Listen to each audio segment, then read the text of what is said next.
Just a little bit less. Cushy. Zolak and Bertrand, 98.5, the Sports Hub. High fly, left field, driving back Collins, all the way back to the wall, leaping up. He can't get it. It is gone. He goes oppo. Jarren Duran strikes again. What a series he's having. Right now, get him moved. This is a point where you have to sort of take stock of your fandom in the Red Sox. Does that make sense? Explain it. If you want them to sell the player, you're with an eye on the future, or you don't believe in the player, something along those lines. Yeah. Whereas if you're like, keep him, you are desperate for the team to win this week. I'm not. I don't think they're a very good team. He's got to go. I don't think he's a very good player. And if he's coming around, started coming around, which I hope he is, get rid of him. Get rid of him. Prove that he has been able to hit again. How long will this last now? 2 weeks, 3 weeks, a month? I don't know. How much can they get out of this? They could get maybe another month out of it. And I just think you got to look at it. And with any sport, if you have a chance to be in it, don't you kind of have to stay the course and go for it? Okay, but I don't think that they can be in it. Okay, but if say you get Crochet back, he replaces Bayo, and like McCone, you brought the point up yesterday, the pitching is really freaking good. It's pretty freaking good. So let me say it another way. Can he score runs? Though? Yeah, that's it. It's the okay. lineup. So this is the question: do you believe? And this is what I mean to be more specific about where you are with your Red Sox fandom. Do you believe this offense can become an average major league offense scoring 4+ runs a night? Every night? Probably not. 4.5 runs a game. Not without adding a significant piece or two. Then you're going to eliminate So him. the answer is no. Thank you. That's what you're looking for. And that's basically what I believe. I agree with you. No, they're not going to get there. They're not going to be that. They need too much. They need too much that they won't invest and they won't go after. And they're doing this, flop of a season going into a lockout year. So, no, they're not going to do it. So you're going into a lockout year, and you potentially can be in it. I don't want to say you're torn, but, do you think he's part of their, I don't want to say long-term plans, but do you think when they want to do what they're doing and how they're building this baseball team, do they look at it and say, Duran's really the type of guy we want here for the next 2 or 3 years? I don't think they view him as a cornerstone player. Then there's your Which answer. they shouldn't. They should. He's one of the few bats you have right now. I mean, in this moment. I mean, not this season. I get it, but we're doing this talk show host. They got to look at it as an organization. Do you want people in the ballpark in August? Play meaningful games. You even said yesterday, do you want a baseball season? If you get rid of him and don't add, I wouldn't just get rid of him to get rid of him. Get rid of him to get something bigger. Is that what you're talking about, or you just get rid of him to get rid of him? No, I'm saying you've got to get something back of value, but not necessarily something that helps you this year. Instant. See, that's the thing. If I'm a fan, I want instant gratification. It's like the whole Devers thing. Use that money to get something now, which you never did. I think that culturally the Red Sox are going to need a big reset, and I think part of that cultural reset is removing this guy. So I think it's in the here and now. The clubhouse is addition by subtraction, and long term, if you must turn that into prospects, fine. But you could also flip that if you were going to make a deal for a guy who's got term on his contract, and you were going to be a player prior to the deadline. But I just don't think they will be. Yeah. I mean, the culture thing is a big thing. And I'm sorry to mix sports here, across sports, but when Vrabel came here, he got rid of every captain. Every guy that's a leader or anybody that was a young guy looked up to one of these guys because I have to reset the culture here. I'm going to build it my way. And he did it quickly. We were shocked to get rid of David Andrews. Do you think a guy like Jarren Duran should be hung on to because you might be a win better by the end?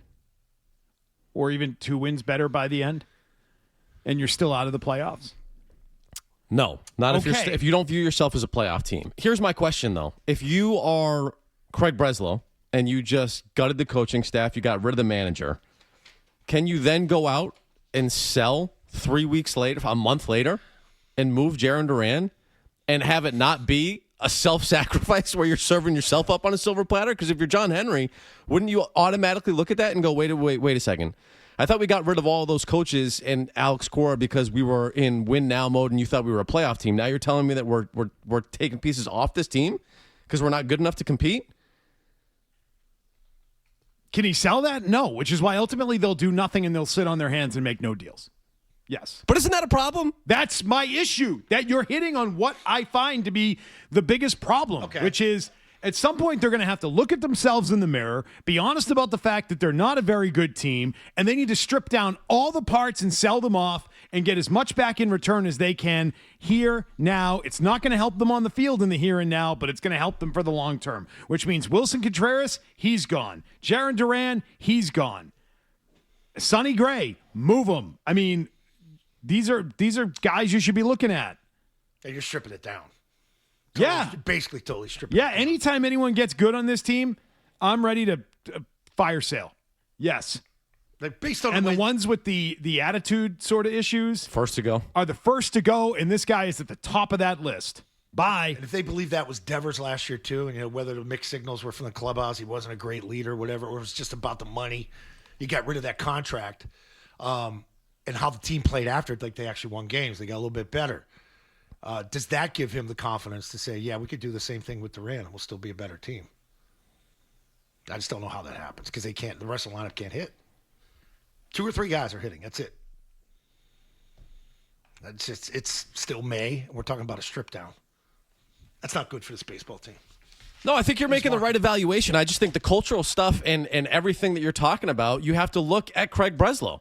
And if you have a guy that's in charge right now that isn't capable, how does he care about making culture those? If he's a robot, though. You know what I mean? Well, no, that's part of the problem, right? If you're an analytic-driven team, like you don't believe in culture. And if you have a guy that's now running it that isn't capable of doing it because he's trying to preserve his own job, well, then that tells you that you don't have the right guy in place right now to begin with. Well, they don't, and we know that.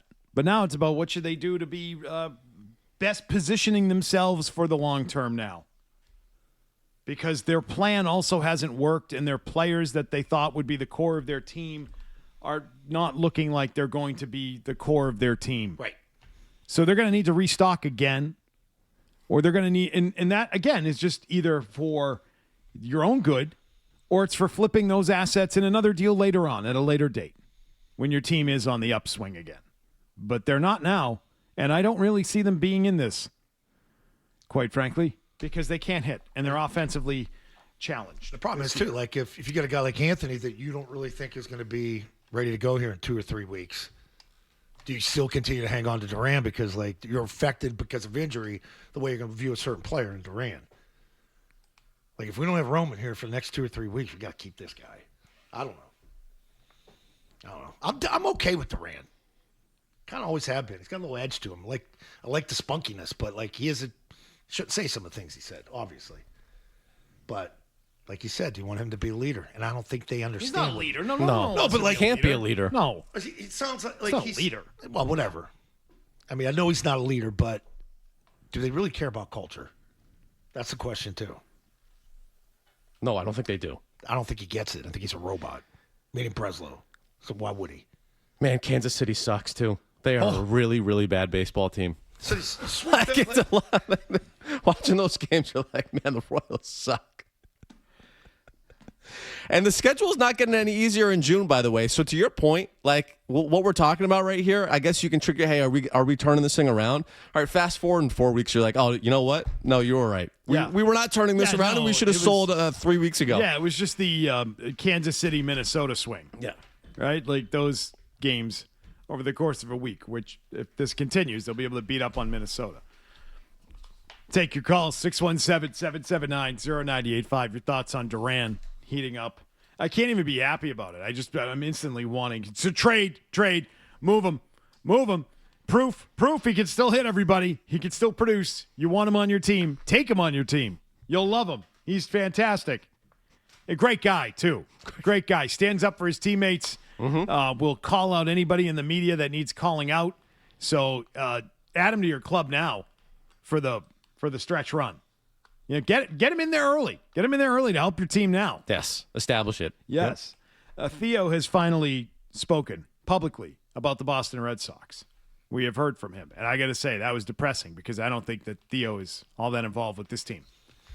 I don't think it's anything. amazing I don't when think, he I came don't think back, it's like, anything to yeah. do with the Red Sox. You were excited when he came back. and it's That's like, my thought. yeah. I don't think it has anything to do with the ball. I don't even know that he knows where they play games anymore. You know, he grew They up. build that new as Fenway? a nice little story. Grew up right down the street in Brookline. A local guy. You know, Red Sox fan his whole life. Broke the curse. Blah blah blah. It's corporate now. I'm not even sure I'm not. Where does he live? Does he live here? Does he live in Chicago? I don't know. I honestly don't know. But I'm not sure he knows about the Red Sox or knows where they play anymore or attends their games. I'm not sure that's a thing. We'll get to some football later this hour. Called Yawkey Way. Nope, not anymore. They changed that, Theo. It has a different name now. It's back to its original name. Jersey Street. We'll get to some football later this hour. The latest on the A.J. Brown saga. Another reporter coming out saying the Jags are in. It's one of our own. It's one of our guys. No, it's not Bedard. No, he's not one of our guys. He's coming on. Oh, today. he's on today? He's coming on today, though. High noon. Yeah, high noon on Zoom Go for high noon right with now. Greg Bedard. Did he call you to come on? No. Did he call you? No. Oh, did he No, call? Ralph. Did he call me? No. Did he Ralph. call you, McCone? No. Did he call T-Bone? No. No. Oh, he called management to get on the show. Oh, that's on brand. Great. Is your mom going to call my mom and set up the play date too? So that's happening today at noontime. He called George. Yeah. Oh, I'm sorry. My George apologies. put it in slack, Oh, he yeah. called George. Yeah. George isn't in today or tomorrow, right? George All right. ran out of gas. So that was set up. That was set up for noontime today. Got to do that. Cool. That's coming up at noontime today. Clarification, Yeah, yes. clarify. Clarifications. Corrections to be issued. That's coming up at noontime today. We'll get to more on the Red Sox and Theo really sounding like a guy I don't know anymore. Coming up next. Nothing happens in Boston sports What's he doing? you won't find out about here. Blowing on the nozzle. Zolak and Bertrand. Thought it was clogged. 98.5, the Sports Hub. I'll paraphrase J-Man's question where he says, what do you think about the state of the Red Sox? Where are you right now with regards to the optimism? Can things turn around for them? I'm not going to get into the specifics of the question about Bregman and Breslow and all that stuff. I don't think it's appropriate for this forum, but just the Red Sox, the passion the fan base has. Yeah, I've done a really good job of staying out of the media, the conversation around the team. That's one of the cool things about just being an advisor is I can kind of give my opinion and I don't have to be part of the public conversation. But I'll say I was actually the first couple minutes I was watching the Red Sox clean up what looked like a good 3-1 win. But I'll say the pitching and defense have been fantastic and Excellent. obviously everyone and that's not an easy feat, right? To have that foundation now. Having to figure out the offense and fix it midstream is important. But there's something to build around with the pitching and defense, and I know Brez and the guys are hard at work on fixing the offense. Yeah. He talks about the Red Sox as if they're just another team in Major League Baseball. Who is doesn't that he? guy? He sounds rather detached, doesn't he? Sounds very corporate. As I said, I called him corporate before the break. I'll say I was actually the first couple minutes I was watching the Red Sox clean up what looked like a good 3-1 win. But I'll say the pitching. I was watching the Red Sox, I was watching the Dodgers. I was watching random. the Yankees. What? I'm doing my other job, and I just turned the TV on in the The background. Red? He calls them the Red Sox? Yeah. I mean, I was watching our game, or I was, So, I was watching the game, or no. Or he talks. Can you just play it again? Because I also think it sounds like he's talking about them like he casually tunes in from time to time to catch a ball game. I'll Like say anybody. I was actually the first couple minutes I was watching the Red Sox clean up what looked like a good 3-1 win. But I'll say the What looked like a good 3-1 win, from what I could tell, They From did the- have more runs. from the in-game recap I saw. don't blame me. I'm not invested. I'm casual. I do another job. And so he's a Breslow guy. Is that if you don't like Breslow, is it good that he's back? I mean, It sounds like any one of our friends that used to be invested in the Red Sox that isn't anymore that catches a game. he sounds like a caller. It's how Milliken would talk about this show now. Yes. Oh yeah, I was watching Zolak and Bertrand. I was watching Watching my old Mr. show. Zolak. Yeah. I was watching. Scott and Mark. I was watching what those guys said. Tim McCone still on that show? Yeah, I mean that's That's what Still it would got be. Hardy. Yeah, it looks like T-Bone's still producing that show. Yeah, looks like things are going well there. It's unbelievable. What looked like a nice 10-2 show. Exactly. Looked like a nice midday program. Yeah. So I think I just go, oh no, he knows the pitching and defense is good. All right. Well, he does know something about the team, but he doesn't exactly strike me as a guy who sounds all that invested. So for us that are just in the back of our mind hoping that Theo saves the day when it comes to the Boston Red Sox, or that he was going to save the day when he was brought back into the fold, I think we can kiss that goodbye. He does not sound like a guy who gives a damn about what the Red Sox do. I agree. And he's not invested in how they're operating, and he's on a higher plane. He's telling you there's great separation here. I put them on for the first couple minutes. Not 2.5 hours, first couple minutes. Yeah, it's like saying you have the game on in the background. It's like if one of our listeners call and say, I'm done watching this team until they show me something. That's what he sounds like. And if he's a Breslow guy, is it good if you're not a Breslow guy that he's back because he backs him? I would hope he would be more involved than he's not. Now, you hear that and you think, oh, boy, Theo has nothing to do with this. It certainly explains how the roster got to be the way that it is, right? The fact that he's not actually as involved as what we were hoping for. He's working on fixing it. Did he say that too? Like he's at it pretty good now. He's like, looks like Devers had the night off, but yeah. Not a lot of pop in that lineup, but that's all right. Yeah, got Duran. Get that going for you. Yeah. Looks like a good 3-1 win there. Looks like a good 22-ish win team. And it says here they're only 2 games out of the wild card. Is that right? That's pretty good. Yeah, pitching and defense. That's really good. just reading the box score. Yeah, he's Looked like a 3-1 win. It looked like they had 9 hits or something. Looked like a nice 3-1 win. 72 degrees, it looked like. Wow. Like Ted Sarandis watching a hockey game. Time of game, 2 hours, 42 minutes. Looks like that was good. Yeah. You know? Like they improved their record on 7 games under 500. Pretty good. They've won 3 in a row. Oh, against the same team. That's a sweep. Okay, they've got a sweep. You can't say sweep. Even though they swept them. Oh, man. Well, this was a few days ago. So yeah, this was not during the sweep last night. But, that's... Tell you what, those Devil Rays, they're tough to contend with. It's so true. It's disappointing is what it is. He doesn't sound very involved. Well, we started by talking about Jarren Duran and whether or not he should get the boot. Should he get traded? Which I am very much in favor of. Yeah, fans and listeners sound pumped from just the sweep in general and how Duran played last night. Do you think they even created any sort of a pulse with the fan base from just 3 wins in Kansas City and turning the corner? And you got Minnesota coming up.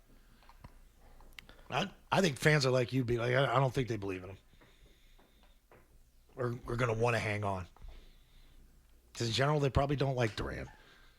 Well, it's not just that, but you watch that game, and yes, they won those games, but you still see some of the issues you had. Like Duran had the leadoff triple in the 9th.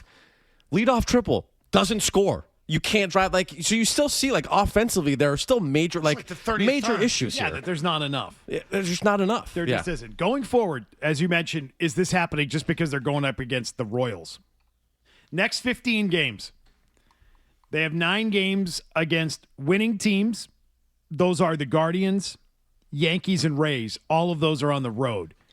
Guardians are 29-22. Yankees 30-20. Rays, the Devil Rays, as Theo would call them, they are 33-15 on the year. They're doing better than you. They're doing okay. They have 6 games against losing clubs. Those are the Twins at 23-27 and the Orioles at 21-29 on the year. So over the next couple of weeks, they obviously have the Twins, as I mentioned, but they've got some tough competition, as McCone brought up, when you look ahead into this schedule. Beyond that, though, this Theo part is interesting. Neil Collins and the research team with a question today. Why is Theo willing to speak publicly in an interview right now at this moment in time? And is it because John Henry is once again being influenced by negative media criticism and fan backlash, not just about him and his team, but about the people he has hired to lead the organization. Werner, Kennedy, Breslow, all universally despised. So Henry decided to put Theo and David Ortiz on camera in recent days to remind everyone of the glory days? ? Okay, well, this is why I want to tie all of this together. What if they're at home against the Twins and Orioles? Both teams have bad records. They have, they're in the same department as the Red Sox, and they are somehow losing at home in either of those two series. What level of fan criticism and backlash will they get hit with, considering the opponent, if they come to Fenway and they're bad? That they're the same team that started the year. Malaise. So it's a long way of saying, is there pressure to keep this going? A team that really hasn't felt pressure in a while because they've just been bad and they fired the manager. And where's the pressure coming from? So you're saying, like, for the first time, do you look at this and say, well, now you got some expectations, guys. You're playing well. You're pitching well. You've got no excuse to come home and continue winning games. And if you don't, your fans are going to be all over you because they should. Because you're losing a bad baseball team. So you're saying they have to sweep those teams for them to even say, hey, I'm not saying sweep. Baseball doesn't work that way. It's not perfection. But you got to win the series. No, but if you're going to have a season, eventually you have to start playing good baseball. Series. That's what you've got to do. So when you've got 3 against Minnesota beginning tomorrow night, you've got to take 2 of 3 over the weekend now. I agree. If you're building something. If the momentum has changed. So-called turn the corner. It doesn't feel that way, but they're not good at home either. Like, that's part of the problem. At least teams in the past, when you come back to Fenway, it's your ballpark. You can hit better in it. And I didn't even mention Atlanta in there. I was talking more American League focus there, but you've got to deal with Atlanta coming up too. And that's at home. That's a little different. But Minnesota is not. Minnesota and Baltimore are 6 of the next 9 home games between now and the 4th of June. Those feel like games that they should have marked on their calendar as games that they've got to be really good in. I think that's a fair expectation. Yeah. Let's talk a little football. Yes. Let's talk A.J. Brown. And we'll do it coming up next because Bert Breer is saying the Jags are in. Pud's team. This Jags element is new. And I find it suspicious, and I cannot believe it is coming up right before the start of June. Let's get to it next. Bert, what are you hearing? Well, I'd be surprised if it was the Rams because they went so far down the road on it before. A couple of things derailed it. I think, number one, there was some concern over the knee from the Rams. And number two, if they were going to trade for A.J. Brown, it was going to be while offloading Devontae Adams. The Jaguars are an interesting one to consider because, like, James Gladstone, Tony Baselli, Liam Cohen have been there now for a year and a half, and they have taken big swings. And they have a young piece in Brian Thomas that might actually appeal to the Eagles. So how he's going to keep working this, it's like, well, why don't they just agree to terms on a deal now? Mm-hmm. The reason the Eagles wouldn't do that is because it makes sense for them to wait to see if something materially changes somewhere else. And lo and behold, something has changed somewhere else. And where the Chiefs maybe look at it now, like, we won't be able to rely on Rice, so we need to bring in reinforcements. The other thing is the Chiefs were one of 5 teams that A.J. Brown said, okay, I would go there to the Eagles. And those 5 were the Chargers, the Patriots, the Chiefs, the Bills, and the Rams. Rice will be out in no time. Let's talk about that. I stand by that, you guys. No, I don't even think he'll be in there 30 days. Right. I don't know if the terms of the order from the judge or anything said no early release, but we'll get him out of there. Get him out of there in like 7 days. The guy can play. It's going to be quick. They're going to put up with it. Quick. No one stays the full 30. Right. So, but again, it's Texas, so I know they do things a little different there than they do in these parts. So anyway, we'll see what happens there. Does Kansas City want to have another aging veteran player in their offense? I don't know. No, they've already done that. I don't know if they're going to go down that road again. They did it. Who's the other one? Who's the other one? DeAndre Hopkins? Yeah, DeAndre Hopkins. So they've gone that route. And at some point, you've got to go young and stop bringing in like the typical veteran in that constant rotation. Yeah, but this dude makes real money. Like, Yeah. they're already paying Kelsey out the nose because they're idiots. And This they guy just can play. love, I don't know, Taylor Swift being at the games, I Yeah. guess, at this point. But this guy costs a lot of money. That's different from their other aging guys they brought in over the years. True. Doesn't Diggs make more sense for them? Ton of sense. That's totally. Makes Possession a ton of guy, sense. catches everything. Smart receiver. You know, Mahomes could extend plays, let him get more time to get open. Yes. Yeah. And he would be better in that mold than those other guys they've signed over the years. Imagine dealing with him like on stuff they could use, like the inside slot stuff. Like you hear Belichick talk about that on his podcast with Randy and how they would get Randy open, and half the balls he caught were from the slot position, not the outside. Everybody thought he's an outside guy, but we figured let's get him inside whether we motion to it or line him up. But think about being able to stack Diggs, motion him where Kelsey is. And now you got to pick which possession guy you're going to cover. We're going to either double Kelsey or we're going to take Diggs out. Like, they could create problems with that, and Reed's good at designing that stuff. Diggs makes more sense. Yeah. So the Jaguars thing is interesting, though, because the way Bert set that up, and Bert's not saying the Jags are in, by the way. He's just saying it's interesting. Yeah. And what he said was, well, Brian Thomas could go to Philadelphia in a deal. So all things equal, draft pick compensation equal to what New England has offered and has on the table, and including, let's say, Kayshon Boutte. Mm-hmm. And the draft picks being equal from Jacksonville, and it includes Brian Thomas Jr. Which deal are you taking? Jacksonville. Jacksonville's. You're taking Jacksonville's deal. Shoot. This can't be, right? Which is why I'm telling you this particular trade with Jacksonville is the thing that's getting floated for a reason to drive up that price on the Patriots. Job, Howie. Because it's, hey, I got Jacksonville on the line. They're offering the same thing, but their guy they're kicking me is Brian Thomas Jr. And so for me to not take him, you're going to have to kick in that first rounder you told me you didn't want to give up. See, Fred Could be and, simple as that. Fred and Hardy had on one of the Philly guys that covers the team this morning. And he was talking about, like, he's not, meaning how he's not going to lose to the Waddle deal when what Waddle went for. You know, the one and what was the other? Was it 1 and 2? It's crazy. Waddle was in his prime. I know. Yes. But nuts. But still, like, and he was still saying, like, it's going to be a 1 probably in 2028. And you're probably going to have to throw maybe another 3 in there or 4 in there, too. Or maybe 2 of them to clean up the deal. And I'm like, that's too much to give up. 2 threes and, like, a number 1 in 2028? I wouldn't do that. But do you want the player and do you need the player? I think they need the player. From the A.J. Brown perspective, the Jags are probably the only other team where he goes there and he's their 1. If he cares about that sort of thing. On that list of teams that Breer mentioned in the clip. Why would he not be the 1 here? I'm saying the only other team. Only other. Two teams, he'd be the 1. Got it. Yeah. Yeah. No, if he cares about that. Doesn't sound like he does. I think he does. You do? Based on the way he acted?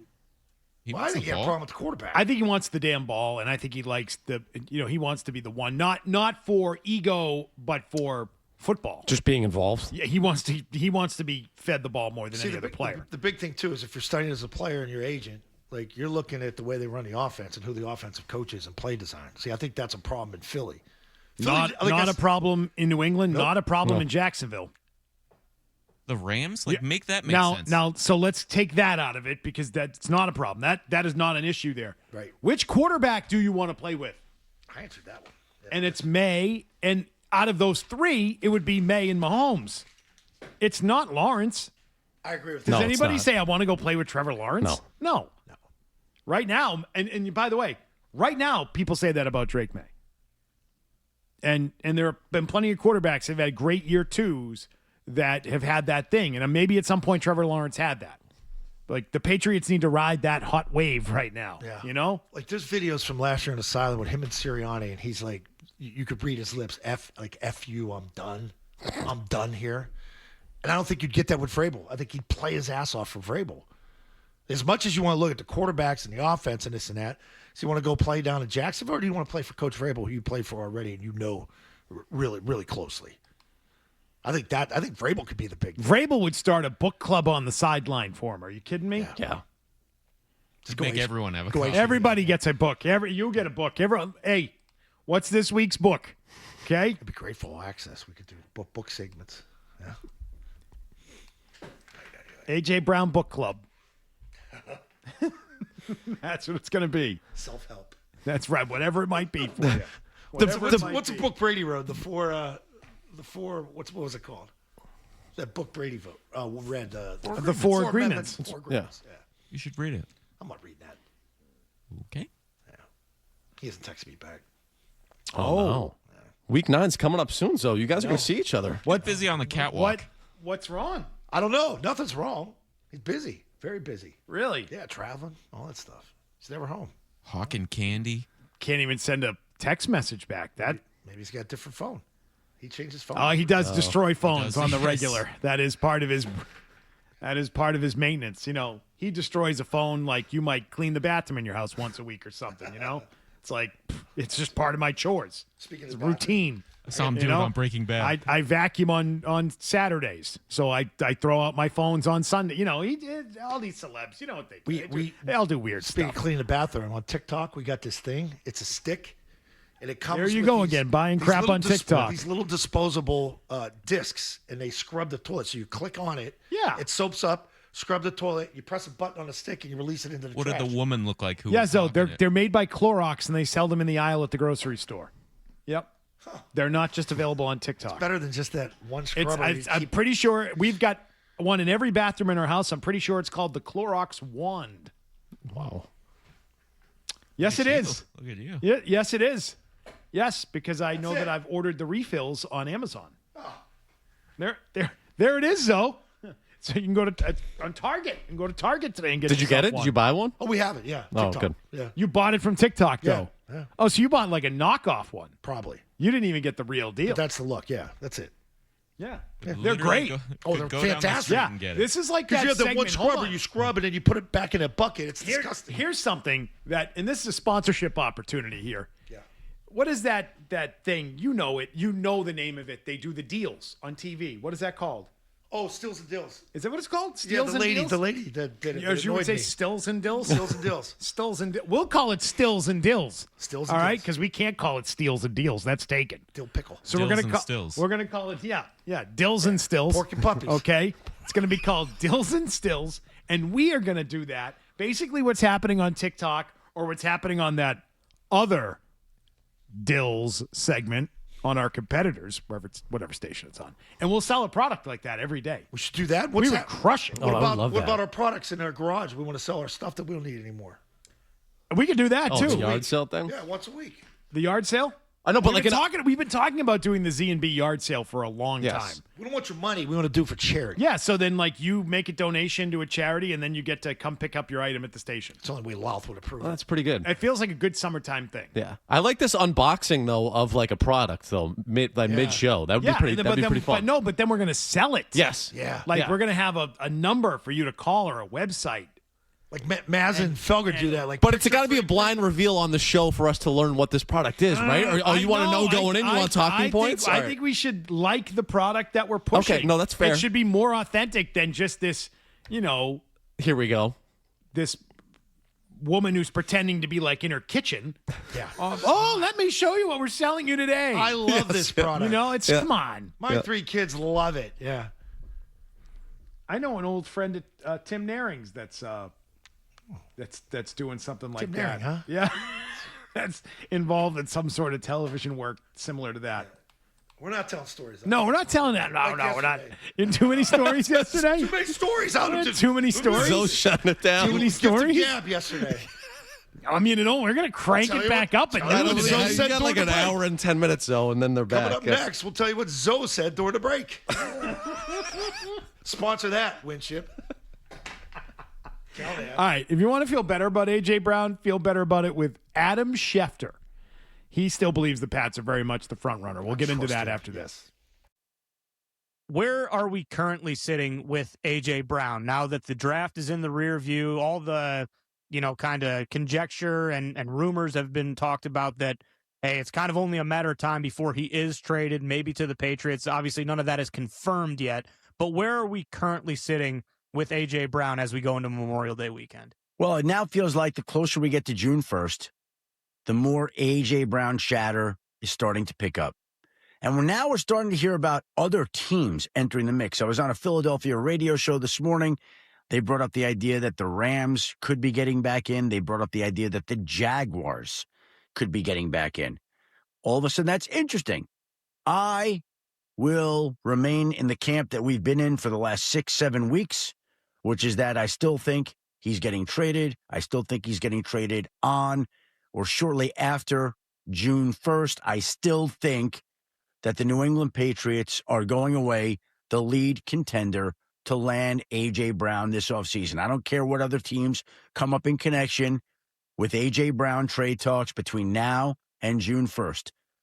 Don't care about what other conversations there are. These other teams have had their opportunities throughout the offseason. There were conversations with the Rams that did not result in a deal. I don't know about Jacksonville. I don't even know where that's coming from.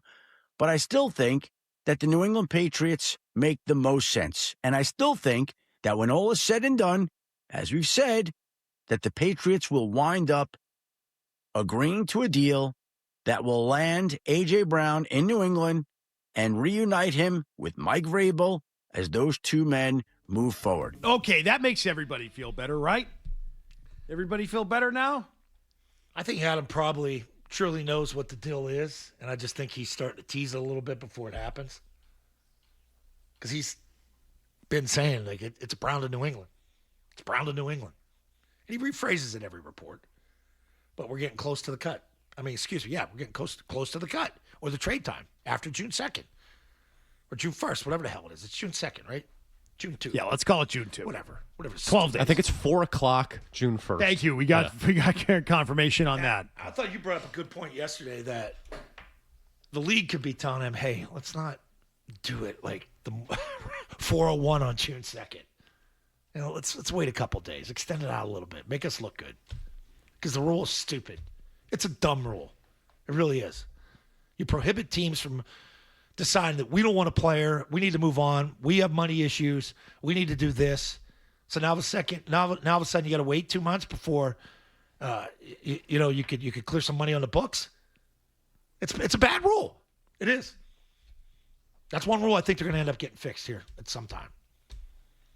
Because if a team wants a player, why are you prohibiting the team from acquiring a player and get him up and running in your program? Yeah, I'm guessing maybe it's the offseason isn't I what don't it used know. to be. I'm guessing some of it has to do with draft time and not wanting players to be able to be cashed in for draft picks prior to getting big guaranteed years that still remain on the deal. Is part of it? Like, I don't know. I'm just kind of spitballing here because I'm thinking. Makes your head hurt. I'm playing it out. Like, if they were able to trade him in March, they could have theoretically been like, yeah, we want a first rounder right now. Right. And they were able to move on from a big giant contract, trade him to the Patriots, designated post June 1 to help their cap, and also get immediate relief and help for their team in the form of a first round pick. Correct. Granted, they could do that and it's a first round pick next year, but it's just like one more year. Yes. But that's why I say I wonder if that's part of it. Could be.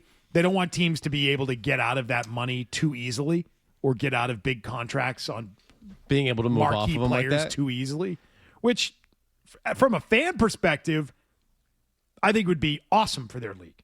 Like, yeah, more trades. Facilitate more trades being made in your league. Well, because those facilitate that money moving more easily. It's weird to me how cap dollars remain with, they accelerate and then remain with the team. I don't love their cap. I don't love it in this league because it's just all, honestly, in my opinion, just made to be crap. Yeah, smoke and mirrors. Smoke and mirrors to help the teams that don't spend and, allow teams to say, oh, well, we can't spend. We're being restricted. I mean, there's very few players where I think that this would come up with, too. Like, you have to be a really good player to have that kind of contract and have another team want to absorb that deal, right? Like, most of the time, that guy's getting cut and going to free agency. Right. Yeah. And he's like the perfect candidate for it. Big-time type player. It's run its course with his original team. He's getting paid a lot, but there's still time left on him. He still has good talent, and there's a team that needs him badly, like us. Or the Patriots. Not say us. That sound like Eddie House. You see this quote as you go into headlines here. You see this John Henry quote? Yeah, I told Zoe about it in headlines yesterday. Last headlines, yep. Yeah. That's like here. They break out the champagne for you, right? It's dynamite. Big photo shoot. Yeah. So he's hearing it a little bit, right? If you have a quote like that. When I arrived in Boston 25 years ago, if you win the World Series in Boston, you'll never have to buy another drink in this town. It doesn't actually work that way. Yeah, because he doesn't go out. End scene. Last time that dude's been out for a cocktail. Right. You think he's out? You think he's out in the bar? Nobody came on my mega yacht and bought me a drink. Right after Prohibition. Yeah. No, I'm sure he's going to show up at Erie Pub any minute now. Some sarsaparilla. I'm sure he'll be there. Any minute now, he'll be strolling in, just like Reagan did. Bleacher bar. The freaking guy, he's going to get so annoyed, though. It's like he can't ever win. He's brought 4 championships here. He just gets hammered for it. Yeah, well, he's running it like a second-rate poverty franchise, so that might be part of it. Yeah. That Wasn't it awesome, though? That might be the issue. No, but wasn't it awesome when they were changing it, that feeding the monster time? They're just bringing in talent after talent. It was great. Even when they went after Sandoval. What I did find out is they'll keep buying your tickets and spending their money. Okay, John. Yeah, we are. When do those cheap tickets start, by the way? I know. I've been keeping an eye on that. Yeah. A little bit more. It's coming. Some of those cheap tickets. Let's get to this. Well, this is unfortunate. Rap Sheet weighs in on Vrabel Rossini. I really liked part of his answer. And friend of the show, Tony Farmer, is calling out friend of the show, Bert Breer. Oh, boy. So I think we got to. Relationships are being frayed left and right on this show right now. We got to get in the middle of this. It's only right. Sports debate. Get him on. Garvin, it's only right. I see him back there like, oh, boy. He's like, oh, boy, here he goes again. It's only right. It's only just. We must insert ourselves into that problem. It'll be a hell of an hour plus coming up here on this show. What are we doing again? It's what we do here. It's what we do. Need an easy day. It's what we do. We're on a heater. A lot of stress. All right. We'll get to all this coming up. Here are the headlines. Hell of a week. Be right back. No commercials.